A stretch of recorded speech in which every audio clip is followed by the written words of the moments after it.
Hello, welcome to my channel. I'm Dr. Kelly Gardner. I am the author of Everything You Should Have Learned in Psychiatry School But Didn't. This channel is for clinicians working in mental health care, and sometimes family members might benefit from the information. Please check out my website because I have a lot of free handouts for caregivers, caregiver resource, patient handouts, pregnancy handouts, all sorts of things that you might find of interest. Today, I'm going to talk about a topic that is in my book. And I wish that the Diagnostic and Statistical Manual, the DSM, had a criteria for these individuals. In my 35 years of psychiatry, I found that certain people fit the criteria of what I call angels on the planet. And you might fit that criteria too because you work in a helping field or you're of service to other people. So let me go through and explain about angels on the planet.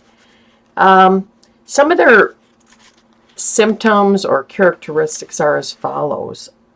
Some had overly critical parents. They're very self-critical and overly conscientious. They feel guilty all the time over stupid things. Thinking too much about the day, what happened during the day, feelings, what needs to be done tomorrow before bedtime. Now, be sure to distinguish this from a possible bipolar depression, or bipolar 1, for that matter. Many of the angels on the planet have mild OCD traits, but it's usually things like, oh, I better go see if I unplugged my curling iron because if I don't, the house could burn down, it would kill my animals. Things like that, where it would hurt other people, and that's kind of the basic for some of the OCD. Irritable bowel syndrome goes along with this. A lot of the patients, when I find that they're angels on the planet, I'll say, by any chance, do you have irritable bowel syndrome? They're like, what's that, Dr. Kelly? I'm like, well, do you ever get all stressed out or worried about something? Then you get a bad cramp and have to go number 2, and then the cramp goes away. They're like, how did you know? I have that. So, hypersensitivity is also common to these people, especially to criticism, because they're already overly conscientious. So if somebody criticizes them, they just take it to heart, and it can be just devastating. A lot of the patients tell me, or I say, hey, is this you? Do you ever worry half the night that you hurt somebody's feelings during the daytime or could have handled the situation better? The next day you talk to the person, you say, listen, I want to apologize about yesterday. And they don't even know what you're talking about. Here you ruminated on that half the night and felt guilty and worried you hurt somebody's feelings. And the person didn't even know what you're talking about. That's very common with angels on the planet because they're very kind people. And they don't want to hurt anybody's feelings.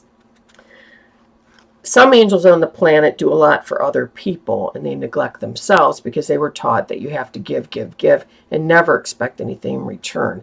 The sad thing is that is flawed thinking, because the world needs to be give and take. And there's a lot of takers out there that will allow givers to keep giving and sabotage anything that they've done for them in the process. But these people give, which can be harmful to other people. And in essence, people on the planet have to be balanced, including the energy that you give. You need to get just as much in return. Some angels on the planet are taken advantage of by other people, usually takers, that use them, and they want to help when they're asked for help, and they have trouble saying no. Because then they feel guilty. Did they do the right thing? They want to be of help.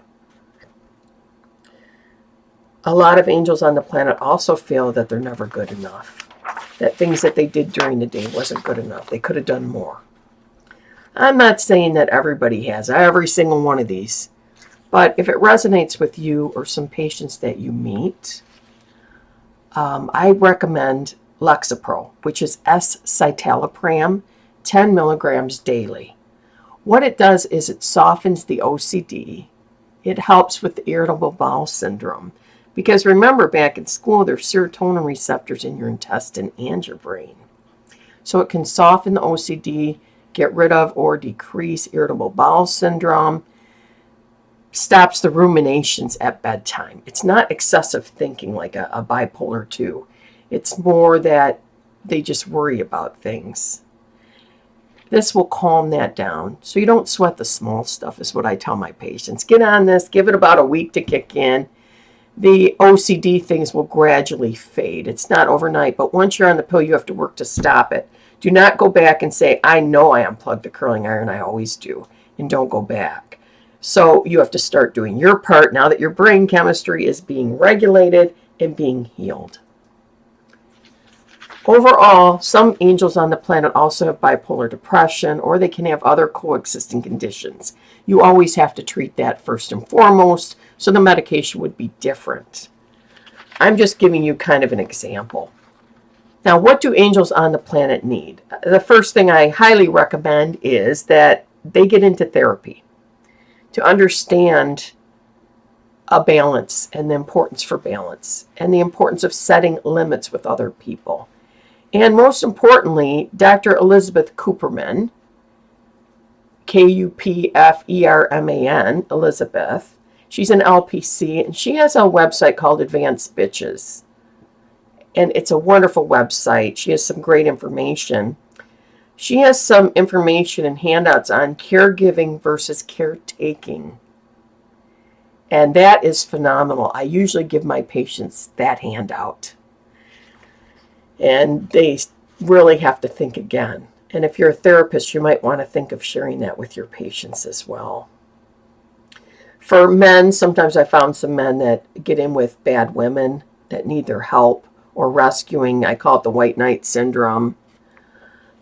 We want to avoid that. And that could be some other characterological things going on with that. Overall, the bottom line is get these people in with therapy. Think about Lexapro 10 milligrams. Again, I don't use Prozac and Zoloft. Those are really old. They're SSRIs as well. But why would you use something that may take 4 months to jack up to the maximum dose before you consider it a failure? And they have longer half-lives. And they came out years and years ago. And what they did was, after they came out, I remember they came out with Celexa, which is citalopram. The equivalent to Celexa, 20 milligrams of Celexa, is the same as 10 milligrams of Lexapro. Remember that. 20 milligrams of Prozac is the same as 10 milligrams of Lexapro. So if you're switching someone, keep that in mind. The bottom line is we want to use the cleanest and safest medication possible. And I want you to know about angels on the planet and try to help them as much as you can. Thank you for stopping by.